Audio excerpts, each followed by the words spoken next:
அகிலமெங்கும் உள்ள தமிழ் நேயர்கள் அனைவருக்கும் பரம்பரை ஜோதிடர் உங்கள் மனோ பாலாஜியின் அன்பான வணக்கம். கும்பராசி நேயர்களுக்கு சனிப்பெயர்ச்சி. கும்பராசியில் பிறந்தவங்களுக்கு எப்போவுமே ஒரு தன் அறிவு, தன் திறமை அது மட்டும் கிடையாது. எந்த விஷயத்தையும் எப்போ ஏற்பட்ட ஒரு கடினமான கஷ்டமான காலகட்டத்தையும் கடந்து செல்லக்கூடிய ஒரு வல்லமை கும்பராசி நேயர்களுக்கு அதிகமான அந்த திறமை இருக்கும். ஏன்னா உங்களுடைய ராசிநாதனே சனி பகவான். காலபுருஷ தத்துவத்தில் சொல்லிட்டோம் 11ஆவதாக வரக்கூடிய ராசி லாபஸ்தானாதிபதி ராசின்னு சொல்லலாம். இந்த பெருமைகள் எல்லாம் இருந்தாலும் நீங்கள் எந்த ஒரு விஷயத்தையும் அடுத்து உங்களுடைய முயற்சி, அடுத்து உங்களுடைய பெருமை, அடுத்தவங்களுக்காக வாழ்கிறது, அடுத்தவங்களுக்காக விட்டு கொடுத்து அடுத்தவங்க நல்லா இருந்தால் போதும் அப்படின்னு நினைக்கக்கூடிய ஒரு உள்ளம், இது எல்லாமே உங்களை பார்த்து மற்றவங்க தெரிஞ்சிக்கக்கூடிய அளவுக்கு தான் இருக்குது. ஆனால் அப்பேற்பட்ட நீங்கள் இந்த 7.5 சனிங்கிற ஒரு பிடி ஜென்மச்சனி இது எல்லாமே உங்களை இந்த ஒரு 5 வருஷ காலகட்டமாகவே பெரும் சோதனை காலமாகவே நீங்கள் சந்திச்சிட்டு இருந்தீங்க.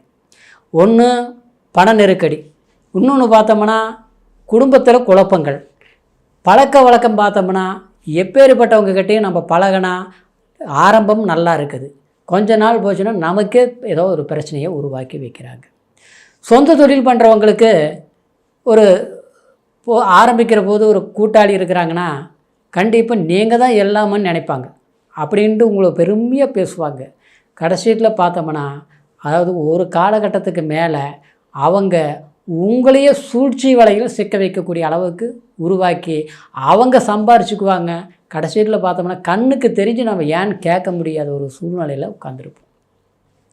இன்னும் சிலருக்கு திருமணம் சம்மந்தப்பட்ட விதத்தில் வாழ்க்கையிலேயே கூட சிறு சிறு மன வருத்தங்களை கொடுத்து அது இன்றைக்கி பெரும் மன கஷ்டங்களை அனுபவிக்கக்கூடிய ஒரு நிர்பந்தம் உருவாகியிருக்கு. எப்படின்னா அதாவது நம்ம ஒரு நல்லது பண்ணியிருப்பீங்க அடுத்தவங்களுக்கு, அது அந்த நல்லது செஞ்சு நம்மளை பாவின்னு சொல்கிற அளவுக்கு நீ என்ன பெருசாக நல்லது பண்ணிட்ட, என்ன நல்லது செஞ்சுட்ட அப்படிம்பாங்க. இந்த மாதிரி ஒரு மன வருத்தங்கள்லாம் அது ஆழ்ந்த ஒரு மன துயரத்தை கொடுக்கக்கூடிய அளவுக்கு உருவாகியிருப்பாங்க. அப்படியே பறக்க பாடுபட்டு சிறுக கஷ்டப்பட்டு அப்படியே சம்பாரித்த சொத்து ஆஸ்தி அந்தஸ்து எல்லாமே நம்ம உருவாக்கணுன்ட்டு ஒரு பாதையை நீங்களாக வழி போட்டு நீங்களாக கஷ்டப்பட்டு நீங்களாக ஒன்று உருவாக்கிட்டு இருப்பீங்க. ஆனால் அந்த உருவாக்கி வச்ச வழியில் என்ன ஆகும்னா திடீர்னு இடையில யாராவது ஒருத்தர் நுழைஞ்சு உங்களுடைய பாதையை குறுக்கிட்டு உங்களோட வருமானத்தை தடுத்து நிறுத்தி கடைசியில் நம்மளுடைய பணத்தையும் வாங்கிட்டு கடைசியில் நாம் ஒரு பாதகமான சூழ்நிலையில் சந்திக்கக்கூடிய ஒரு நிலையை உருவாக்கி வச்சுருப்பாங்க. இது எல்லாமே எப்படின்னா நம்பிக்கையினால் வந்தது தான். யார் உறவுன்னு நினச்சோமோ அந்த இடத்துல பகை, யார் அன்புன்னு வச்சோம்னா அந்த இடத்துல எதிர்ப்பு. ஆக மொத்தத்தில் நமக்கு உறவுக்காரங்களை விட அதாவது அந்த உறவுன்னு நினச்சி நம்ம யார் நம்பணுமோ அந்த உறவாளிகள் தான் நமக்கு எதிரியாலேயே உருவாகிருக்கு. இன்னும் சொல்ல போனோம்னா இந்த ஜென்மச்சனி என்ன பண்ணியிருக்குன்னா தன்னுடைய நிம்மதி, சந்தோஷம், அதாவது குடும்ப வாழ்க்கை இது எல்லாமே அப்பப்போ இடைஞ்சல். ஒன்று பார்த்தா ஆரோக்கியத்தில், இன்னொன்று பார்த்தோம்னா ஆரோக்கியம் சரிப்படுத்தி மருத்துவம் பண்ணால் இன்றைக்கி பண தேவைகள் அதிகமாக இருக்குது.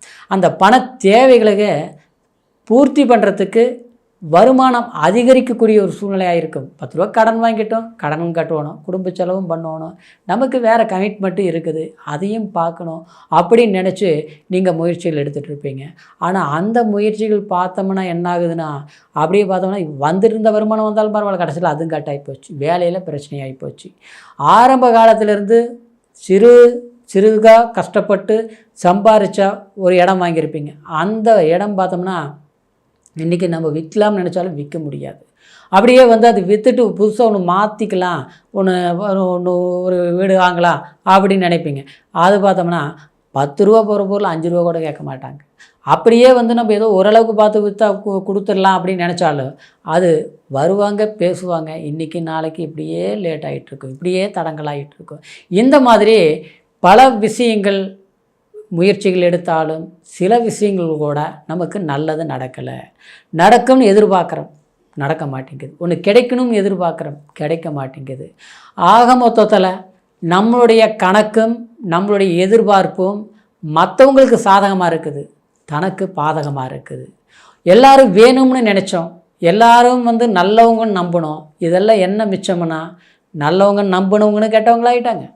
எல்லாம் வேணும்னு நினச்சி நாம் கொடுத்து கடைசியில் நம்ம பாவியாகிட்டோம். மனசில் இருந்தால் வேதனையும் துன்பங்களும் வெளியில் யாருக்கிட்டையும் சொல்கிற அளவுக்கு நமக்கு யாரும் இல்லை. காரணம் எல்லாம் எல்லாமே நம்மளுடைய பலவீனம் தெரிஞ்சு அதுவும் கேவலமாக நினைப்பாங்களே அப்படிங்கிற மாதிரி மனசுக்குள்ளே வருத்தப்பட்டுட்டு இருக்கக்கூடியது யாருன்னா கும்பராசிக்காரர் தான். இந்த கும்பராசிக்காரருக்கு கண்டிப்பாக இந்த சனி பெயர்ச்சி உங்களுக்கு ஜென்மத்தில் இருந்த சனி, ஏன்னா ஜென்மத்தில் இருந்த சனிங்க 3ஆம் பார்வையை 3ஆம் இடத்தை பார்த்தது. அப்போது 3ஆம் பார்வையை பார்க்கும்போது என்ன ஆகும், முயற்சி ஸ்தானம் அப்படி பலவீனமாயிடுச்சு. சகோதர வர்க்கத்தில் பகையாகி போச்சு. 7ஆம் இடத்துல கலசர ஸ்தானத்தில் பார்க்கும்போது கலசர பங்கம், அப்படின்னா கணவன் மனைவிக்குள்ளே பிரச்சனையாக போச்சு. திருமணம் ஆகாதவங்களுக்கு திருமணமே தடை, ஒன்றுத்துக்கு ஆகாதவங்களுக்கு கூட கல்யாணம் நடக்குது, நமக்கு கல்யாணம் நடக்க மாட்டேங்குது அப்படிங்கிற ஒரு பிரச்சனை. இதே மாதிரி திருமணம் ஆனவங்களுக்கு பார்த்தோம்னா குடும்ப வாழ்க்கையில் சின்ன சின்ன பிரச்சனைகள்லாம் பெரிய சங்கடங்களாக வருது அப்படிங்கிற மாதிரி. இன்னொன்று, அந்த 7ஆம் இடம் கனெக்ட் பண்ணுறது என்னென்னா, நண்பர்கள் வட்டாரம் மட்டும் இல்லை, அதாவது அந்நியர்கள் மனிதர்களுடைய தொடர்பை நிர்ணயிக்கிறது அந்த 7ஆம் இடம் தான். அப்போது அந்த சனி பார்க்கும் இடம், அந்த ஸ்தானத்தை யாருக்கிட்ட உறவுங்கிறது கொஞ்ச நாள் அன்பாக இருக்கும், அடுத்தது பார்த்தோம்னா பகையாயிருது. இந்த மாதிரி தான் ஆகிட்டு இருக்குது. இன்னொன்று பார்த்தோம்னா 10ஆம் பாவகத்தை 10ஆம் பார்வையை சனி பார்க்குறது அவ்வளோ சிறப்பு கிடையாது, சரிங்களா? அந்த பார்த்ததுனால என்ன ஆயிடுச்சுன்னா, வேலையில் பெரும் மாற்றம், பெரும் நஷ்டம், பெரும் குழப்பம், வேலைக்கு தகுந்த மாதிரி உங்களுக்கு வாய்ப்புகள் கிடைக்கிற மாதிரி இருக்கும். அந்த வேலை வாய்ப்பு கிடைச்சிருக்கு. ஒரு வாய்ப்பு வந்ததுன்னு நினைப்பீங்க, கொஞ்ச நாள் பார்த்தா நல்லா இருந்தது, அடுத்தது பார்த்தோம்னா அந்த வேலை போயிடுச்சு, மறுபடியும் அடுத்த வேலையை தேடுற மாதிரி. இப்படி பலவிதமான இன்னல்களையும் மன வருத்தங்களையும் சந்திச்சிட்ருக்கிற உங்களுக்கு இந்த மார்ச் மாதம் 29ஆம் தேதி கட்டாயம் சொல்கிறோம் பாருங்கள், திருநள்ளாறு அந்த பயிற்சி ஆனதும் போயிட்டு வாங்க. 2ஆம் இடத்துக்கு தனஸ்தானத்துக்கு சனி பயிற்சி ஆகிறாரு.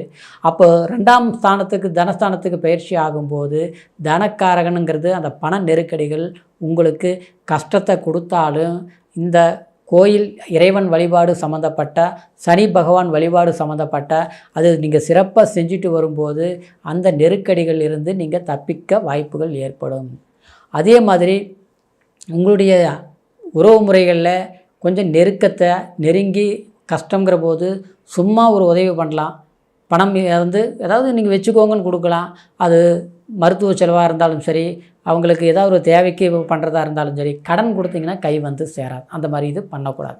அப்புறம் புதிய தொழில் தொடங்கிறது இருக்கும்போது இருக்கிறது அப்படியே மெயின்டைன் பண்ணிட்டு போய்க்கணுங்க. மறுபடியும் புதுசாக நம்ம அதை செய்யலாம், இதை செய்யலாம், இன்னும் கொஞ்சம் முதலீடு பண்ணலாம், கடன் வாங்கி இன்னொன்று பண்ணலாம் அப்படிங்கிற விஷயங்களுக்கு எல்லாமே கண்டிப்பாக செய்ய வேண்டாங்க. அதே மாதிரி படிக்கிறவங்களுக்கு பொறுத்த வரைக்கும் படிப்பில் கொஞ்சம் முயற்சிகள் எடுத்து படிக்கணும். படிப்பில் மறதி வந்தாலும் ஒரு முறைக்கு 2 முறை படிக்கணும். அதாவது படிக்கும்போது உங்களுக்கு இந்த சனி பயிற்சிக்கு பிறகு கண்டிப்பாக 2025 நன்மையை கொடுக்கக்கூடிய ஒரு வாய்ப்புகள் அதிகமாக இருக்கிறதுனால கவலைப்பட வேண்டிய அவசியம் இல்லை. கண்டிப்பாக அதாவது வம்பு வழக்கு, பூர்வீக சொத்துல பிரச்சனை, கோர்ட்டு வழக்கு சம்மந்தப்பட்டது, இது எல்லாமே தீர்வுக்கு வரக்கூடிய ஒரு காலமாக மார்ச் மாதம் 29ஆம் தேதியிலிருந்து இந்த 2025 உங்களுக்கு அற்புதமான காலமாக இருக்கும், சரிங்களா? இருந்தாலும் இது சனி பயிற்சிங்கிறது உங்களுடைய கோச்சார ராசியை வச்சு சொன்னதுனால பிறப்பு ஜனன ஜாதகத்தை ஒரு முறை பார்த்துக்குங்க.